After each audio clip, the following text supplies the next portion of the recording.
Hi, I'm Andy from Trusted Life Circle. In this video, I'm going to walk you through setting up Apple's Assistive Access on an iPhone. This is hands down the best operating system and interface we have found for dementia-proofing and dementia-enabling a smartphone. Assistive Access allows us to dramatically simplify the iPhone, reducing visual clutter, limiting app access, and creating a much calmer, more predictable experience for someone living with dementia or cognitive decline. While this video focuses on the iPhone, it is absolutely possible to dementia-proof a Samsung Galaxy or a Google Pixel as well. Those phones use different tools, and we have separate videos walking through those setups. You can follow the links in this video to find those tutorials, along with other iPhone tutorials on how to protect identity and financial theft on this phone, since it may become a liability, and how to use Apple Family Sharing, which has some additional features that might come in handy to fully dementia-proof this phone. Before we get into the setups, I want to clarify the difference between dementia-proofing a phone and making a phone dementia-usable. With the steps in this video series, dementia-proofing the phone is very achievable. We can dramatically reduce risk, simplify the environment, and protect against many of the common vulnerabilities. How your loved one actually uses the phone from there, how often, how independently, and for how long will vary. Dementia progression is not linear, and every person's experience is different. One solution is to take the phone out of the situation entirely. That is a valid decision. Depending on your person's needs, behaviors, and patterns, removing the phone may ultimately be the safest and most supportive choice. But in some cases, like for my mother, especially in the early years of progression, keeping the phone, if properly safeguarded, can be a very helpful option. With the right setup, the phone can remain a source of familiarity, connection, and independence, instead of becoming a source of confusion and risk. At Trusted Life Circle, we're committed to exploring and developing creative, flexible ways to make usability possible for as long as possible, so that caregivers and people with cognitive impairment can continue to have a tool that brings ease, familiarity, and meaningful moments during earlier phases, and in some cases, later phases of the dementia journey. Setting up the assistive access is where we establish how your loved one will actually experience and use their phone in a cognitive-friendly environment. And it will address major issues like eliminating scam calls, amongst others, right away. Before setting up assistive access, I strongly recommend downloading Trusted Life Circle and setting up your loved one's account so you can put it in the assistive access mode you are setting up today. TLC is a private social app we designed specifically for people in early stages of Alzheimer's and dementia who had previously ingrained smartphone habits. TLC is engineered for cognitively impaired usability, and it was intentionally designed to work inside minimized, cognitive-friendly phone environments like assistive access. This allows your loved one to stay connected creatively, receiving photos and updates, and feeling included without the overwhelm, distraction, or vulnerabilities of conventional social media like Facebook or Instagram. You can download Trusted Life Circle using the link in the video description. And a final note before we begin, we are recording this video in January 2026. Apple's settings and features will continue to evolve, so if anything looks slightly different on your device, be sure to check for our most recent videos on this channel for updated guidance.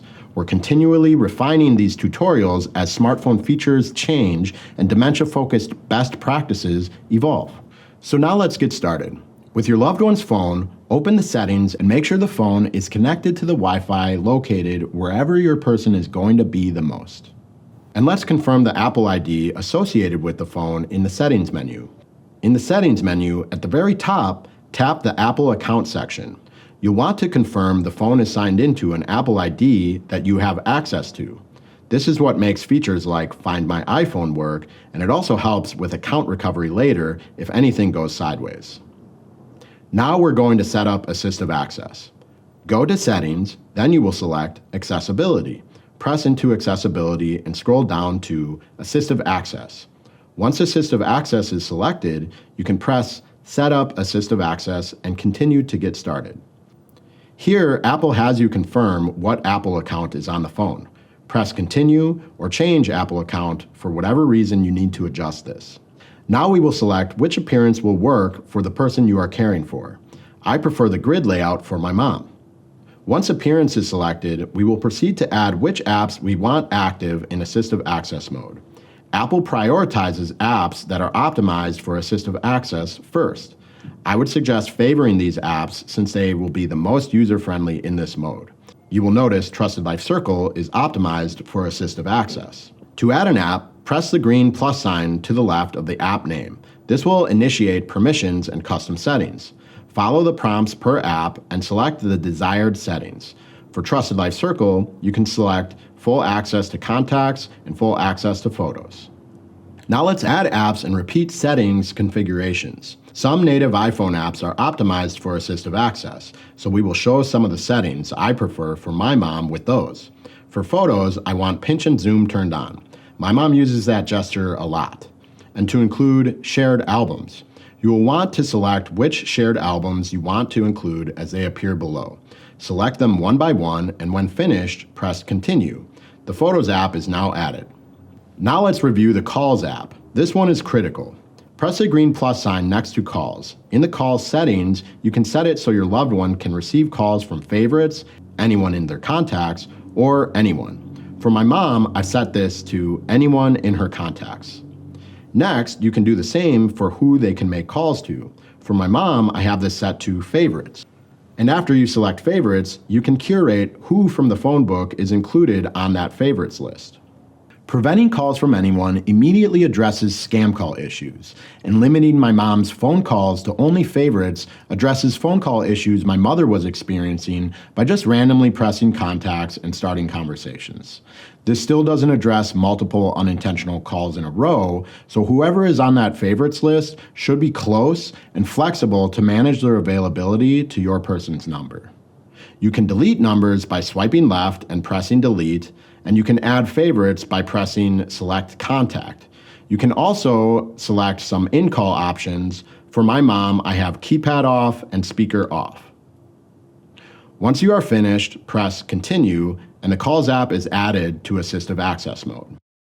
Next, let's add the Camera app. For my mother, she still likes to take photos, or at least she'll express the desire to take one, so having it on her phone is helpful. In assistive access, Apple enables photos, photo selfie, video, and video selfie. Configure what might work for your person and press continue to add to assistive access. The Messages app for my mom has become less relevant, but I figure it might be helpful to have in assistive access since some of her friends might still try to reach her that way. It is at least worth experimenting with. Here the settings are similar to the phone. I have it so my mom can receive texts from contacts, and she can send texts to contacts I establish as favorites. There are some other accessibility settings in Messages, including tap to hear message and conversation details, and for the keyboard, you can decide to turn it on or off, video selfie, emoji, or photos. For my mom, all these options will prove a little too complex, so I'll try the emoji keyboard, but knowing where my mom is at with her progression, this one may prove to be unnecessary, but again, worth the experiment to see what might be meaningful or helpful. And speaking of helpful or meaningful, the Music app is also assistive access optimized.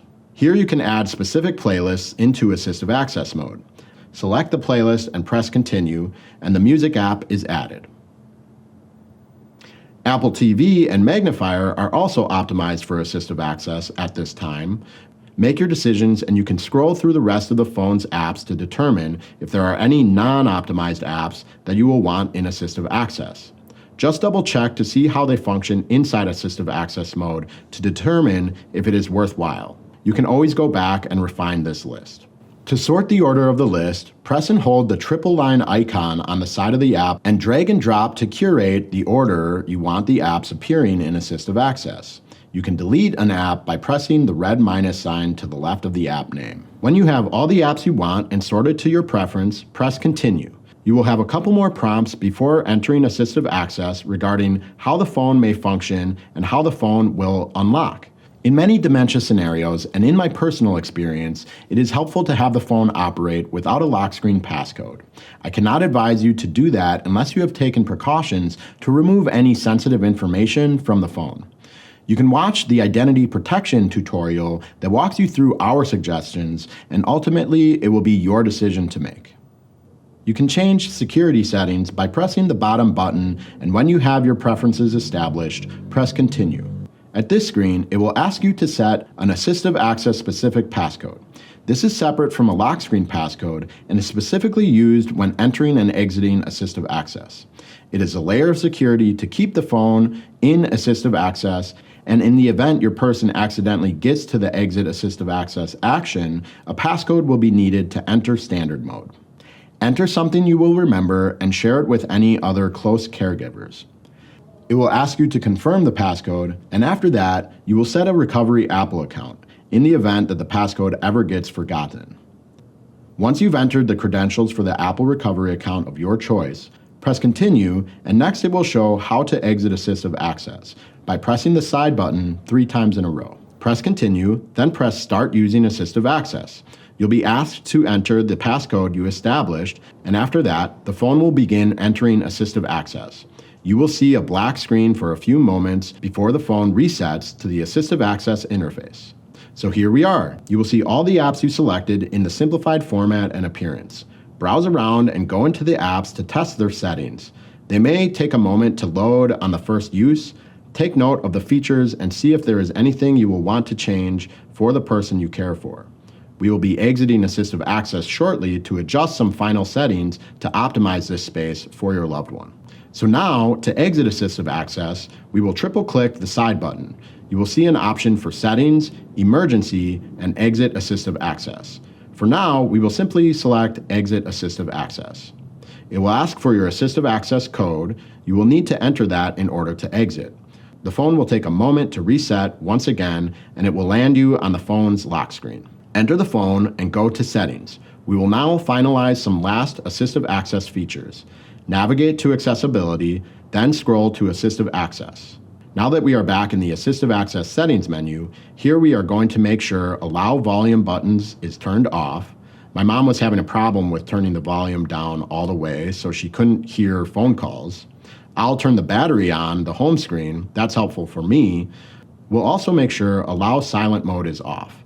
Proceed to review other display options you might want on or off, and finish by making other accessibility decisions. For my mom, I have Siri disabled, no accessibility shortcut, back button is not hidden, though you may want this if you have unoptimized apps in your Assistive Access mode. And lastly, I will turn on Unlock with one tap. If you need to change the passcode or reset Assistive Access, you can do it here. And now let's do one last setting before going back into Assistive Access mode, and that is to choose a custom wallpaper. We want to choose something familiar and comforting. Press Choose Photo and navigate to where you might have a good family photo or a photo of a pet or something else your person responds well to. Having the custom wallpaper will also help your care team recognize the phone in the event they leave it somewhere. Once your photo is selected, press the back button to return to the Assistive Access settings. And if you are finished and ready for your person to take over their phone, scroll to the top and press Start Assistive Access. Enter your passcode and the phone will proceed to Assistive Access. Now that we are back inside Assistive Access, let's review the settings you can control inside this mode. Triple-click the side button and press Settings. It will ask for your code.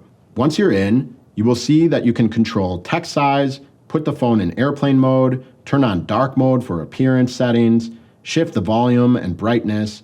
This is also where you can shut down the phone. You'll want to make sure the volume settings are somewhere in the middle at least, since we do not have the volume buttons working on the side of the phone. I'm also going to make the text size just a little bigger for my mom. When you are finished, press Back. There is also an emergency option here where emergency calls can be made and where medical ID information can be accessed. So if you don't have that set up, you can watch our ID protection video to review those instructions. Now let's check that new wallpaper photo. It appears to have loaded, and we have our Unlock with one tap activated, so your loved one will simply need to press this button to enter the phone. All right, that's it. This phone is now ready for my mom to use safely and without stress for all parties connected to it. I hope the same for the person you care for. From here, I would suggest observing how your person uses their phone and make adjustments through the Assistive Access settings as you go. Nothing will ever be perfect when it comes to caring for and safeguarding someone with dementia, but creating a simplified environment on an iPhone using tools like Assistive Access is a great place to start. I hope this helps, even just a little bit. Caring for someone with dementia is hard, and if you're here, know you're doing something meaningful. You won't regret it. Take care of yourself and be on the lookout for more from Trusted Life Circle. We're here to help.